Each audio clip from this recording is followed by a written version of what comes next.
Welcome to the Kolbecast, episode 158. Thank you for joining us. Today we travel back in time and to Atlanta, Georgia to join Kolbe graduates and their families at Kolbe's commencement ceremonies. Graduates Ellen Foreman and Peter Prudlo, faculty member Dr. Carl Hasler, and University of Dallas president Dr. Jonathan Sanford provide words of wisdom that are not only valuable to our graduates, but all of us. We hope that you enjoy the show.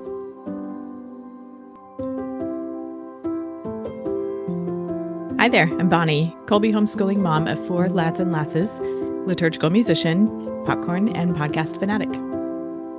And this is Stephen, homeschooling father of 5 and director of development for Kolbe Academy. And I'm Jordan. As a product of homeschooling, I'm proud to teach Greek and Latin for Kolbe online and serve as the Alumni and Public Relations Director.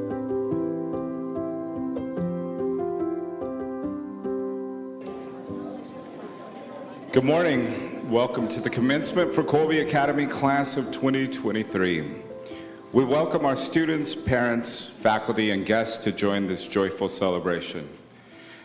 Graduation marks the end of one phase of education for these students and the beginning of an exciting new one. Ellen Foreman, we're so pleased to have you today. The floor is yours. Good morning, everyone.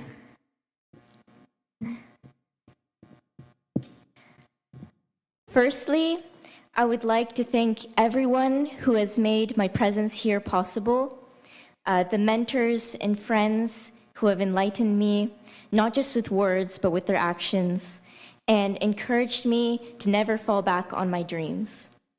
It is my sincere hope that I will be either able to follow in their footsteps or be able to walk the path of goodness and wisdom along with you. Today, we are gathered to celebrate a transition. I'm not sure if you have all been counting down to the day and minute until this moment, or been absolutely dreading this final goodbye. But whatever you feel, I hope that this reunion is something that you will enjoy remembering. Now, I don't want to dampen the enthusiasm that you might have, but I'd like everyone, especially the seniors, to take a moment to imagine what it would be like if this room were empty. No students, no parents, no faculty members, no graduation speakers, no anything. Only you in the room and a rusty diploma waiting for you on one end of the room. That wouldn't be much fun, would it? Because you all deserve to be celebrated. You all deserve to have your accomplishments recognized and to have people wish you well as you begin the next chapter in your life. This moment is neither a greeting nor an adieu. It is an amalgamation of both the path behind and the path ahead. And I could not be more honored and thrilled to share the fruits and the coming fruits of this transition with you all. So what is Kolbe? What do we think of when we think of our last 4 years of high school? If we were any other kind of school, I would not be able to speak about events that have united us, teachers that have inspired us, and moments that we have been present for. But the truth is, many of us do share some of the same memories. We've scrolled through feature stories, iconic cartoons, and stunning pictures in the Kolbe newsletter, reunited with the entire school in prayer through the Spiritual Life Club's weekly prayer meetings, and cheered on our peers at the Advent and Christmas concert. I bet some of you remember how the chat would overflow back when it was held on Adobe Connect. We've been through the chaos of mic checks at the beginning of class, the rush of adrenaline when your teacher is suddenly kicked out of class, and the feeling of staring at a long list of assignments on the Schoology homepage. Hey, even if you weren't even taking any online classes throughout these last 4 years, you still know how challenging a Kolbe curriculum can be. But it was all fun, wasn't it? There might have been many complaints and frustrations along the way, but hopefully the pains and sorrows of navigating high school won't become the moments that are calcified into our minds. To those of you seated in these front 3 rows, so you're all students, all soon to be graduated alumni of our school. But what's most important is that you are all humans. Amazing, stubborn, wise, serious, silly, ambitious, thoughtful, diligent humans. And that's wonderful and magical and fills me with so much joy. Maybe you have regrets about things that were done or were left undone throughout your high school years. Sure, yesterday's work and play will always be overshadowed by today's, but that doesn't mean it wasn't worthwhile to pursue. Just take a look back at where we all started, maybe the beginning of elementary school, beginning of middle school, even the beginning of high school, and you'll see what I mean. By the strength of our human spirit and God and the people around us, we came from knowing absolutely nothing to knowing slightly more. So I thought I'd leave you with some final words of advice. I know that you might think that the things you've learned haven't yet helped you figure out what you want to do next in life. And that's perfectly fine, because I bet none of us have that figured out, including me. We are here to applaud you, all not for the outcome of your journey, but for the work that went on in that journey. Progress is something that our society often refuses to acknowledge. Progress can look bland and unappealing, and quite frankly, most of us would rather not put in the work for progress to occur. Yet, it's progress that makes us beautiful and soulful people, not doing well on a test or winning an award. If you want to get anywhere, progress must be made. So I'd say it might be something a priority to learn how to make the process as enjoyable and fulfilling as possible. Whether it's progress in your spiritual character or progress in academic areas, remember that you're making even the smallest sacrifice in your life for the glory of God. Maybe when you look back on your days at high school, you'll think, how can I ever repay these people for all the kindness they have showed me, especially the teachers and mentors that have guided me through so many challenges? The secret is to look forwards. For every gift that a mentor has given you, give that gift to the next person in line. Give that gift to the next generation. Give that gift to the person who really needs it in that moment. What has been passed down to you, passed down to others. After all, this isn't commerce, it's community. I love words. I think words are beautiful, and I thought I'd end with one of the words that has resonated with me the most this past year. Ikigai is a Japanese word that means the reason for being. But it's a word with many colors and dimensions. It's not just a word about who you are. It's about what you love, what you're good at, what is practical for you to do, and what the world needs from you. If there's anything that I believe is relevant for you to consider at this time and place, it's the intersection of these four things. At its essence, Ikigai is about being you, living the most fulfilling version of your life as a child of God. To the class of 23, more love to you than I could say with words. Thank you, and may God bless you all. Thank you, Ellen. Our next student address will be given by a Kolbe favorite, Peter Prudlo, who is off to the University of Dallas this fall. A brilliant young student who is following in his sister Monica's footsteps by giving a graduation address. Peter, welcome to the podium.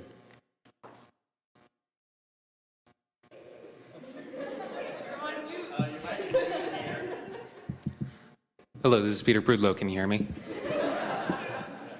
All right, great. I think Adobe is still haunting me there. Before I begin, I want to thank Dr. Almanzar for his great introduction. Thank you, Father Rappaport, for your invocation. Thank you, Dr. Sanford, for being here with us today to give your commencement address. Thank you, Mrs. Lengel, for your continued leadership of this great school. Thank you, Mr. and Mrs. Rolls, Mrs. Powers, Mr. Bayarski, for getting all of this organized. And I would also like to thank the rest of the faculty here for their great work teaching us and leading us through high school. You did it. Through blood, sweat, and tears, you have finally made it through these 18 years. And not just that, but you made it through these 4 years of high school. And you never gave up. Even when you were dealt a bad hand of cards, you persevered, and here you are now. What a fantastic accomplishment. But that's enough about the parents. We are now, as graduating seniors, entering what is possibly one of the most important stages of our lives. Whether we're going to college to continue our academic studies, entering the workforce, or taking a gap year, we are all being let loose on the world, so to speak. And we must now take the knowledge taught to us by our teachers and parents and make sure how to responsibly use that knowledge. Wrong page. Wisdom taught to us by our parents and teachers at Kolbe, and apply it to our new experiences and encounters. On the topic of our education, Kolbe has taught us and prepared us for this next step in our lives better than could ever be hoped for. We have all learned the arts, humanities, sciences, languages, but I think what is even more important is how Kolbe has taught us to use this knowledge in service to God instead of to ourselves. To give an example, in Canto 26 of Dante's Inferno, Dante meets Ulysses in the Circle of Fraudulence. Now, unlike Homer's version of the story, where Ulysses goes back to Ithaca, Ulysses tells Dante that he did not actually end up returning. Instead, he let his ambition cloud his vision, and he wanted his ambition for knowledge. His ambition for knowledge clouded his vision, and he incited his crew on to glory, falling short just near the end. Ulysses' fatal flaw was not so much his desire for knowledge, but rather his selfish intention for that knowledge and what he sacrificed for it. Knowledge is not a bunch of collector's items where you have to collect them all just for the sake of knowing it. Instead, it should be sought so that it should be shared with others, applied to one's own life, and most importantly, used in a way that gives glory to God. That is what Kolbe has taught us in tandem with the arts, sciences, humanities. Kolbe has given us a wealth of education and the responsibility to use it productively and virtuously. Although, to be perfectly honest, I'm not sure how to responsibly use my knowledge of memorizing the names of Mrs. Power's calculators. As for the community aspect of the school, we have had the opportunity to participate in the wonderfully weird, fun, and sometimes glitchy community of Kolbe Academy. From the discussion boards with thousands of posts on them, to the various clubs, official or unofficial, where we made friends and memories. Whether you've been here for 8 years or 1, Kolbe's effect on all of us is undeniable. And I don't think there is a community, online or otherwise, quite like Kolbe, and it is that unique experience that draws us all together and makes it such a unique school. It is a set of experiences and memories that we share and will likely hold for the rest of our lives. I, for one, fondly remember the 10 to 15-minute rants from one Jose Trujillo. And I would like to say sorry to anyone who has not heard one of them, because it's truly a popcorn-worthy event. Another one I'm sure all Kolbe students can relate to is that we have all procrastinated. I mean, come on. And as a result of that procrastination, we've probably submitted an assignment 5 minutes before the due date. You know, all that adrenaline. I mean, come on. All of you, I know you've done it for sure. Don't lie to me. But to be perfectly honest, I think if you haven't done that, you're not eligible to graduate as a Kolbe student. But I'm not critiquing either, because ultimately that is an experience fairly unique to Kolbe Academy, and that all of us as seniors can connect with. Even though Kolbe is an online school, the community is so friendly and sociable that it doesn't feel online. I think last night was actually the perfect example of this at the social. You would think that putting a bunch of homeschooled teenagers in a room would be a bad idea. But it worked out really well. Everyone was dancing and getting along, and boys were coming to ask girls to dance. And you wouldn't get that with any other online school, I don't think.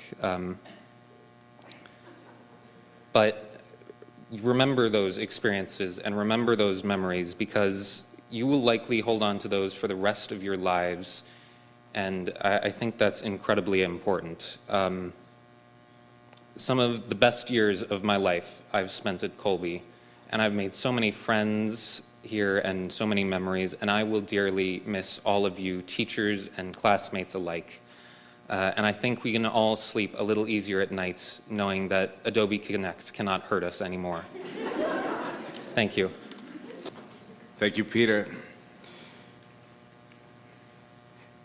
And now we'll hear from our faculty speaker, Dr. Carl Hasler. Dr. Hasler received his MA and PhD in philosophy from the University of Missouri-Columbia and has taught philosophy at the college and university level for 30-plus years. Recently, he has taught 20 years at Collin College, a two-year institution in Texas. He taught courses in philosophy at the University of Texas at Dallas and for campuses in the Dallas County Community College District. Over the years, Dr. Hasler has tried to focus his teaching on the ideas of such Catholic luminaries as St. Augustine, St. Thomas Aquinas, St. Bonaventure, as well as more contemporary Catholic thinkers such as G.K. Chesterton, Hilaire Belloc, Joseph Pieper, Father James Shaw, and Dr. Peter Kreeft.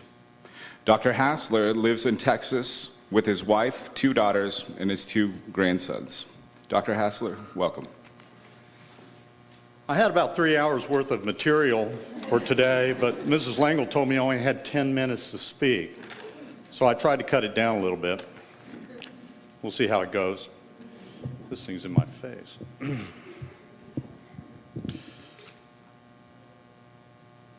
I want to first thank Kolbe Academy, the administration, for honoring me with the privilege of speaking with you today on behalf of the faculty. I'm not sure they realize that they have not 1 but 2 philosophers speaking today, but it's too late now. Welcome, honored guests, family members, friends, my peers, and of course you, the Kolbe Academy graduating class of 2023. My most heartfelt congratulations to you all. Now, I thought for quite a while about how to begin this talk, not to mention what I could say. I wanted to avoid empty phrases and the usual platitudes one hears at such ceremonies. Over the many years I've been teaching, I've attended many a graduation ceremony.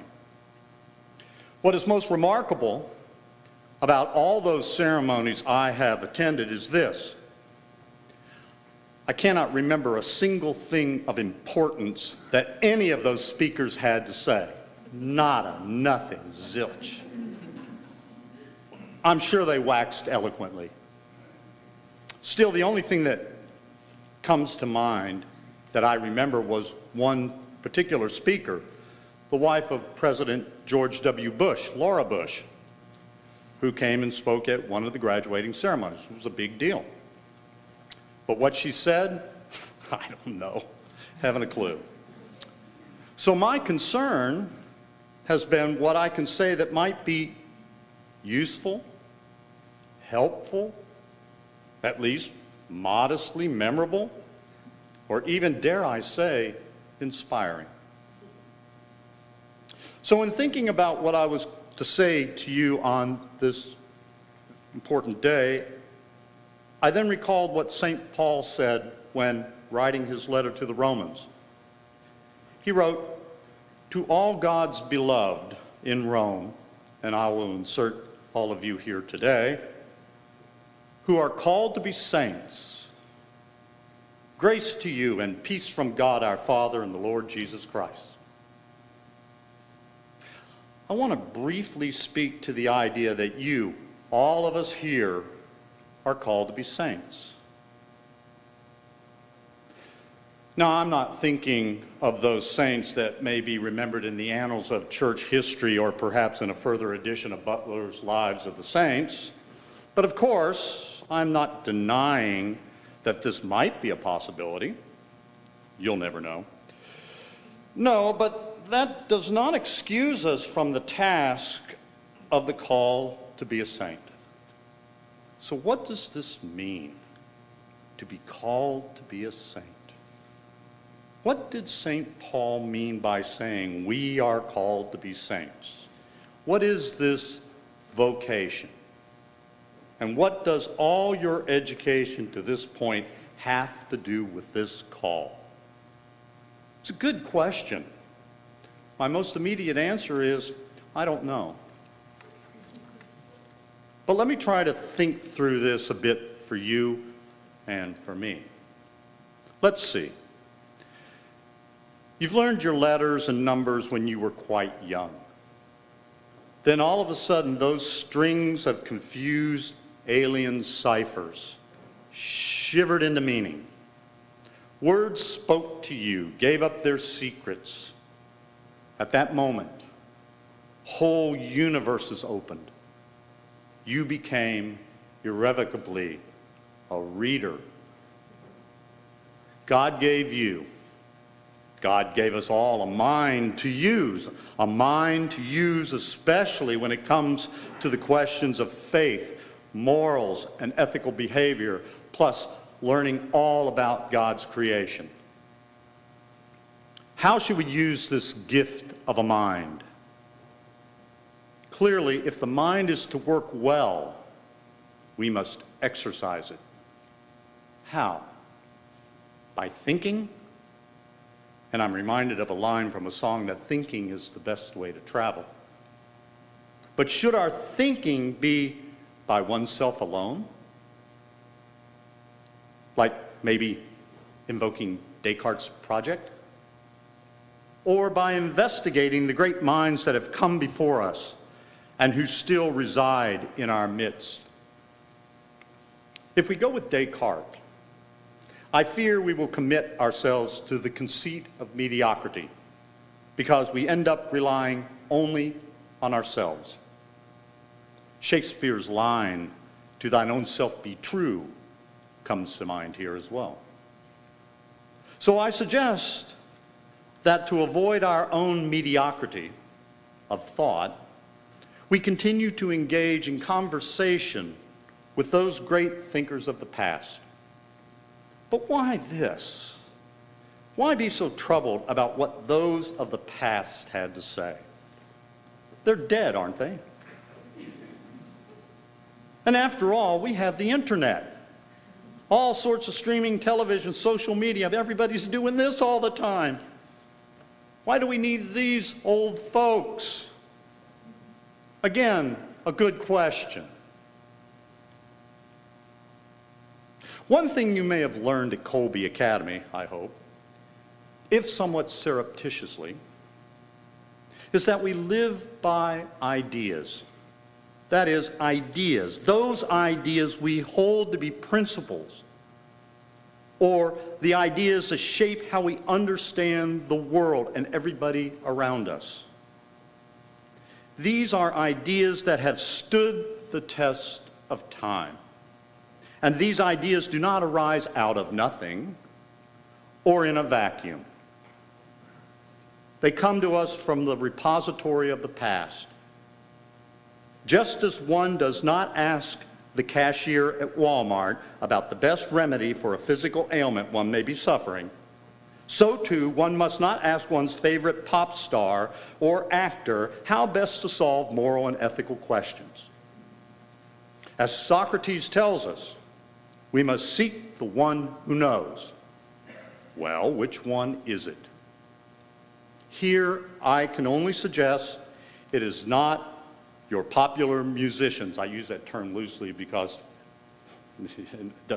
popular music today, I'm not sure it counts.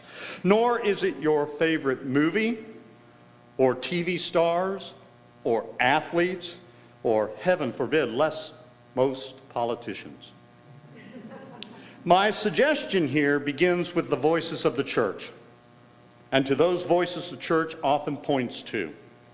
Here is your best course of action. Oh, but did I mention this to you? You will have to be a reader. Now, the beauty in all of this is that Kolbe Academy has given you a fine introduction and preparation for doing this. Kolbe Academy has given you the tools, taught you the skills, not just for getting a job. And of course, Kolbe Academy has done a better job than most to prepare you for a job, and this is because you've learned the art of thinking. But better than that, Kolbe Academy has given you the tools for living the good life. And the good life is the life of a good mind, which means that Kolbe Academy has prepared you for a vocation. Now, what has this to do with the call to be a saint? Chesterton says this. You knew I'd talk about Chesterton. Chesterton says, each generation is converted by the saint who contradicts it the most. And he also says this, the saint is a medicine because he is an antidote. Indeed, that is why the saint is often a martyr. He is mistaken for a poison because he is an antidote. Because of your education thus far, and as you continue it, you will be potentially one who contradicts your generation, as well as you will be an antidote to your age. To be a saint can be that simple. And in your own way, if you stay true to the ideas of the church and of its great thinkers, you will be on your way to being a saint, because you will help to cure the irrationalism and the mediocrity of the age. So let me close this talk with the following. First, remember you are called to be a saint. Go to Mass often. Spend time in adoration. Enjoy the outdoors and get close to the earth. Support local businesses and your community. Read good books. Listen to good music. If you don't know what that is, ask me. Enjoy your friends. Love your neighbors as best you can. Your enemies too. Stay true to your family. Find your vocation, not a job, a vocation. And when you become successful, remember Kolbe Academy. Finally, remember those who helped and guided you to wherever you land, because that was their vocation. Congratulations, and blessings to you all. Thank you, Dr. Hasler. I'd now like to introduce our commencement address by Dr. Jonathan Sanford. Dr. Sanford graduated summa cum laude from Xavier University in classical languages and philosophy in 1997. He received his doctorate from the University of Buffalo, State University in New York in 2001, and received a postdoctoral fellowship from Fordham University from 2001 to 2002. Dr. Sanford served at Franciscan University of Steubenville for 13 years before joining the University of Dallas in 2015. In his administrative work at Franciscan University, he held the positions of Associate Vice President for Academic Affairs and Chair of Philosophy, and also served in the role of the Principal Elected Faculty Representative. Dr. Sanford has published widely on philosophical figures and topics, and has made significant contributions, especially in foundational questions in moral philosophy, as evidenced in Before Virtue, Assessing Contemporary Virtue Ethics, and the philosophical legacy of Jorge Garcia. Sanford is currently writing a book on virtue and education. Dr. Sanford is a trustee of the Hildebrand Project, a member of the Executive Committee and the Executive Council of the American Catholic Philosophical Association, a member of the Dallas Board of Legatus, a fellow of the Dallas Institute for Humanities and Culture, and a board member of the Fellowship of Catholic Scholars. And he is active in several other professional and academic organizations. His wife, Rebecca, is a registered nurse and founding board member of Mighty is Her Call, a Catholic mothers ministry recognized by the Diocese of Dallas. The Sanfords, parishioners at St. Rita Catholic Church in Dallas, have 9 children and 2 granddaughters, and they live with their younger children in Irving, Texas. Welcome, Dr. Sanford.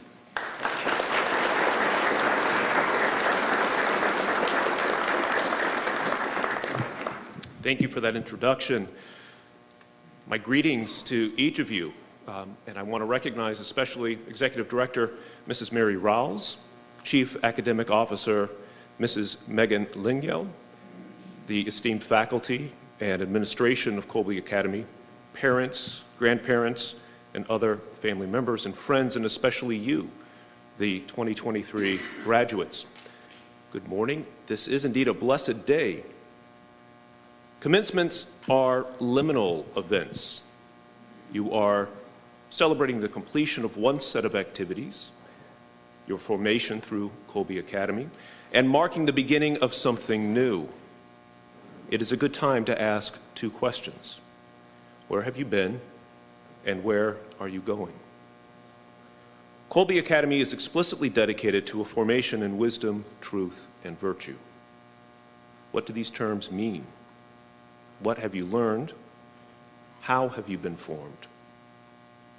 As a threshold moment, your commencement provides an excellent opportunity to look back in order to move forward. For it is only with what you have received, the habits of mind and heart which now shape you, that you are able to venture forth. So what exactly have you received? Taking up that question broadly, I hope you recognize that everything you have is a gift.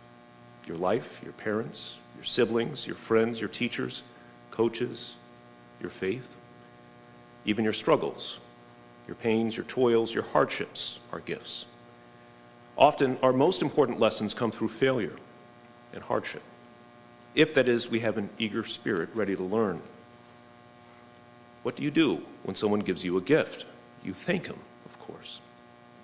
And the greatest giver of gifts is God himself, the source of all that is good, true, and beautiful, and the Redeemer of all our failures and sufferings. My first lesson is to encourage you to give thanks in all things, to cultivate the habit of a grateful spirit. This is what St. Paul exhorts us to do in 1 Thessalonians. In all things give thanks, for this is the will of God through Christ Jesus for all of you. I guarantee that in heeding this command, you won't just be expressing your fidelity to the Word of God, you'll be far happier, and your life will be more readily felt as a gift to others. As part of this exercise of looking back to see ahead, let's reflect together on the nature of education, albeit briefly, focusing on the true, good, and beautiful, in order to review what you are taking with you and to direct you to where you are going. Kolbe Academy provides a Catholic and classical education, one that cultivates the intellectual, moral, and theological virtues. A Catholic and classical education is, in its fullest sense, a liberating education, freeing its recipients from ignorance and the strife of one's passions, and freeing them for a life well lived. This is an education that takes a lifetime to grow into. Return to what you have learned and build new avenues for learning. God made us to be knowers and lovers of Him, and all truths we grasp are encounters with what God vouchsafes for our knowing. God made us intellectual beings, and He intends for us to put the gifts of our nature to their best uses. This is a central principle of the Catholic intellectual tradition. Like many of those central principles, it draws some of its depth from the classical, pre-Christian Western tradition, a tradition in which Socrates, Plato, and Aristotle figure prominently, as do Greek dramatists like Aeschylus and Sophocles and others. At the heart of one of his most important works, Plato admonishes us to think rightly about what it is to learn. He writes in the 7th book of the Republic that, quote, education isn't what people declare it to be. It isn't what people declare it to be. Namely, putting knowledge into souls that lack it, like putting sight into blind eyes. The power to learn is present in everyone's soul. And that instrument with which each learns is like an eye that cannot be turned around from darkness to light without turning the whole body." End quote. Though when memorizing things like the periodic table or Latin's second declension, you may well have felt like you were shoving facts into your soul, these distinct acts of memorization were in fact accidental to the essential matter of coming to see things themselves. What your teachers have cultivated in you is what medieval thinkers like St. Thomas Aquinas called docilitas, the virtue of docility. Docility is derived from the Latin docere, which means to teach, and its nobility is captured well in some recognizable cognates, such as when we bestow the title of doctor on one who has achieved a great mastery of learning in a particular discipline. Every virtue, we learn from both Aristotle and Aquinas, makes its possessor good and enables him to perform his proper work well. Docility is that virtue which actualizes the potential learner in each of us, and it does so by disposing us to receive from those persons works of art, symbolic utterances, literary artifacts, and indeed nature herself, the treasures they contain. Far from enslaving us to these teachers, docility enables us to realize that we can become free only by subjecting ourselves to those truths. What that means for a learner is that we absorb or assimilate or become measured by or otherwise come to be one with the objects of apprehension. Knowing, as both Aristotle and Aquinas observed, is a matter of becoming one with what one studies. That is, we become what we know, according to our own mode of understanding. There is no learning without the virtue of a standing readiness to learn from others, for humans do not gaze on the world with God's all-seeing eyes. We see for ourselves only what we encounter, but we have the benefit of being able to turn to others who have made sense of what they have encountered and submit their insights to us. This is where the notion of a tradition, as in the Western intellectual tradition or the Catholic intellectual tradition, has special relevance for holding forth for the learner those books, experiments, works of art, and other artifacts that are of central importance to his study.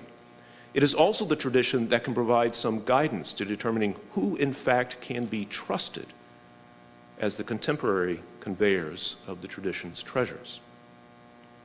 Learning from the wise and learning from the things the wise point us to requires as well an educational culture conducive to study.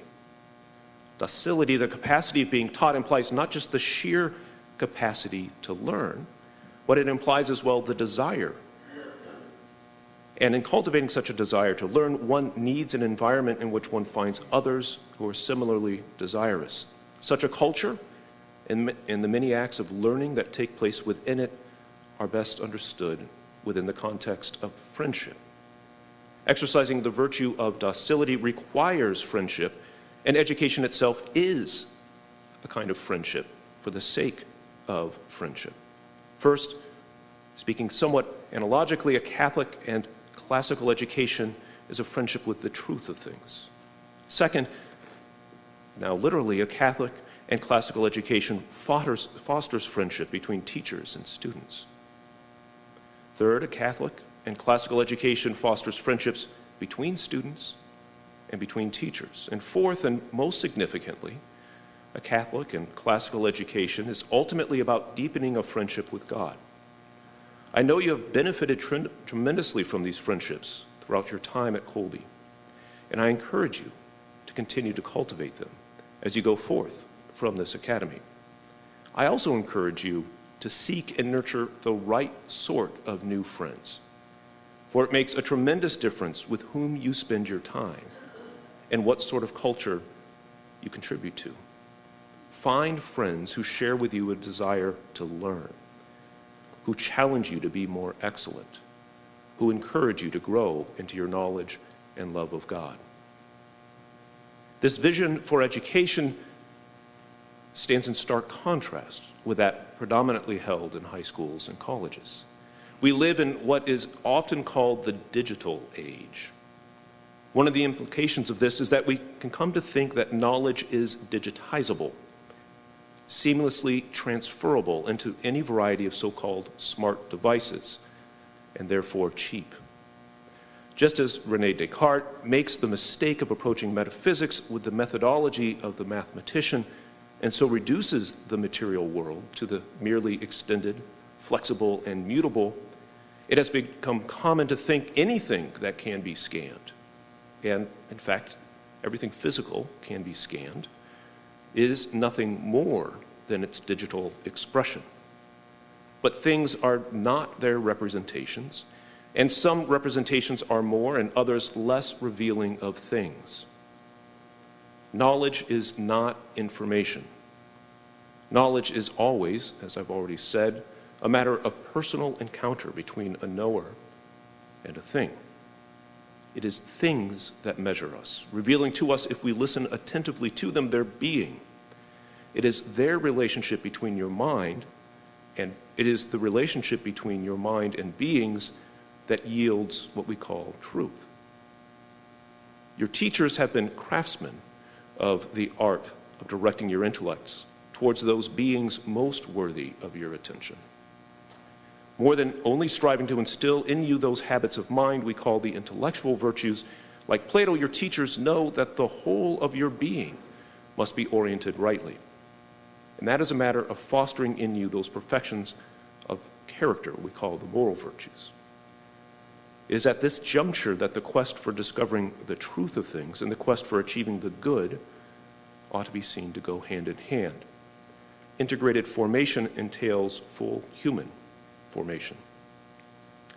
I congratulate you on your accomplishments. It's right and proper to celebrate the not insignificant accomplishment of graduating from Kolbe Academy. I congratulate you as well for a gift you did not earn. Having parents with the wisdom to entrust your education to this academy, and who have been willing to make what I am sure for many of them is a significant sacrifice to pay for it. I also want to congratulate you for having friends who encouraged you when you felt like there was no way you could pull together that essay on time, and who cheered for you, even in your less graceful moments in your extracurricular activities. I want to congratulate you for having a God who loves you so much that he created you with sufficient gifts to graduate from high school, and infinitely more blessed than that, who through his death and resurrection has called you into friendship with himself. You should see a similar pattern here. What you have received. As I've said already, all that you have is a gift. That should humble you. Being humbled, however, is anything but crippling. Humility is not mere modesty, nor does it make you hold back from great ventures. St. Thomas Aquinas captures just the right entry point to making sense of the virtue of humility when he recognizes it to be the sister of magnanimity. Magnanimity, or megalopsukon, literally means great-souled. This virtue is a matter of striving with the very seat of your deepest desire for great and glorious things. This is what constitutes the essence of magnanimity. How is humility compatible with striving after great and glorious things? The essence of humility is acknowledging your gifts precisely as gifts. And you can only do that by giving credit to the giver of all gifts. Therefore, with humility, one glorifies God as the gift giver. And just as in the parable of the talents, God is pleased when we use our gifts. He is most pleased when we use our gifts especially well. Therefore, with magnanimity, one strives to do great and glorious things that build up the kingdom, thereby pleasing the king through putting to use those talents he bestowed upon you. So practice genuine magnanimity so that you might thereby be truly humble. The greatest challenge that lies before you is existential. Will you be the person, the man, the woman God has called you to be? We can become our own obstacles to heeding that call by imagining ourselves to be independent agents, wholly responsible for our successes, more or less self-made and free to do as we want. The truth, rather, is that free choice of the will is but an intermediate good. And to mistake it for full freedom is to fail to realize that whenever we willfully sever ourselves from the truth, we only make ourselves slaves. It is St. Augustine who points this out most vividly in the second book of On Free Choice of the Will. We must serve the truth if we are to be free, for only the truth makes one free. One of the choicest fruits of a genuinely liberating education is that you're able to think for yourself, that you have become an independent thinker, as we call it at the University of Dallas. But it is not the case that you are free to make of your life whatever you will and thereby flourish. That is simply not the case for the simple reason that each one of us is already and irremediably enmeshed in a whole network of obligations which we have not voluntarily undertaken. Like it or not, each one of us does owe honor to our parents, gratitude to our teachers, help to our siblings, comfort to our friends, and religion to God. You don't have a choice in those matters. You can, of course, make choices that pretend as though you don't have those obligations, but that does not make them any less binding upon you. To explain a little of what I mean by that, consider that your mothers carried you to term and nursed you. Your fathers fed you with spoons. Both your parents changed your diapers and held your hand as you learned to walk.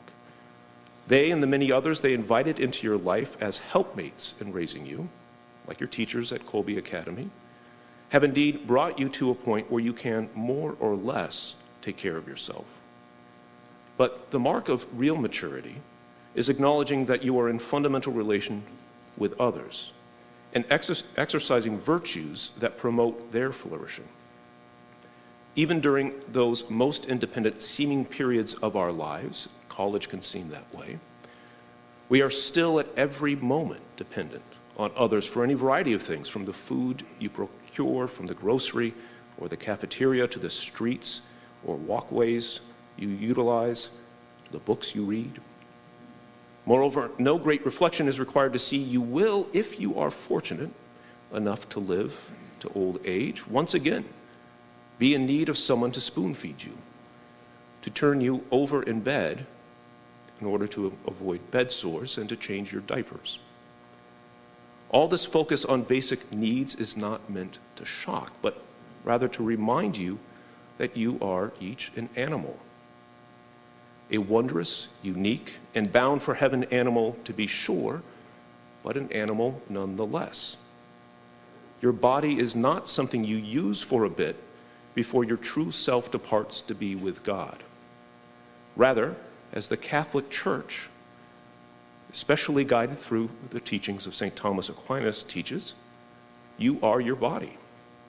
And a separated soul is just that, a soul that we're told is so incomplete that it groans in anticipation of its resurrected body.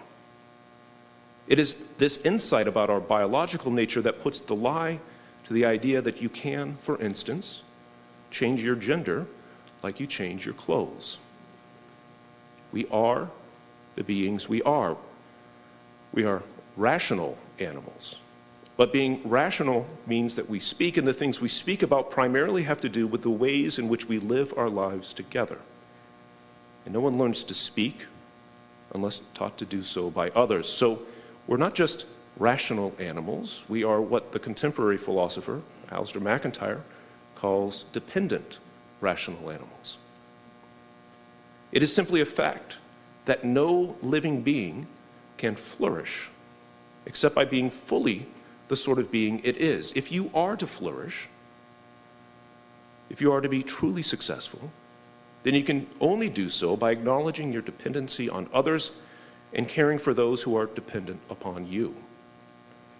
We human beings need, in other words, if we are to be happy, to practice especially and above all those social virtues of acknowledged dependency. And foremost among them is the virtue of misericordia, of compassion, by which we not only suffer with those who suffer, but are compelled to relieve their suffering. This sort of compassion is not pity, but rather an ingredient of genuine love, of charity, and it motivates spiritual and corporal works of mercy. In taking you through these philosophical reflections, which you might be relieved to know will come to an end soon, do not fear that I have forgotten the purpose of this address. Quite the contrary. Our goal has been to reflect on where you have been in order to point you to where you are going. I have assumed that you want to live happy and flourishing lives, both on earth and in heaven. I've been focusing on real happiness, not the cheap and fleeting stuff advertisers wave before our noses. You cannot achieve real flourishing, genuine happiness, without exercising the virtues. And that takes planning, focus, practice, prayer, the whole of your energy, and continuous nurturing of the graces that only God can bestow upon you. I have submitted for your consideration 5 virtues. Were you keeping score? 5 virtues that I think are especially important for the next phases of your life. Gratitude, docility, humility, magnanimity, and compassion. Each one of these virtues, rightly understood, is a particular perfection of the radically communal beings we are. I challenge you to foster more deeply each of these 5 virtues, building first and foremost on the fundamental disposition of gratitude, of giving thanks in all things. Your parents are rightly proud of you, as are your teachers. A significant milestone has been reached. But do not think of graduating from Kolbe Academy as merely a hoop you have jumped through so that now you can get on with your life. Your life is one in which you must continue to build on what you have learned.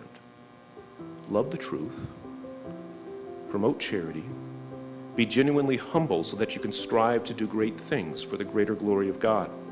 Be magnanimous so that you inspire excellence in others and thus build up the kingdom that God is establishing. And in all things, whether good, bad, or ugly, give thanks for the tremendous gift of your life, your talents, your family, your friends, and the adventure that lies before you. Thanks.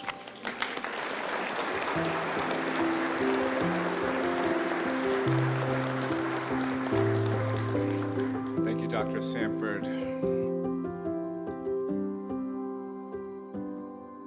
Subscribe to the KolbeCast on your favorite podcast app so that you don't miss an episode. And let us know how we're doing by leaving a rating or a review. And as always, feel free to email us at podcast@kolbe.org. Mary, our Mother, pray for us. St. Maximilian Kolbe, pray for us. Ad Maiorem Dei Gloriam.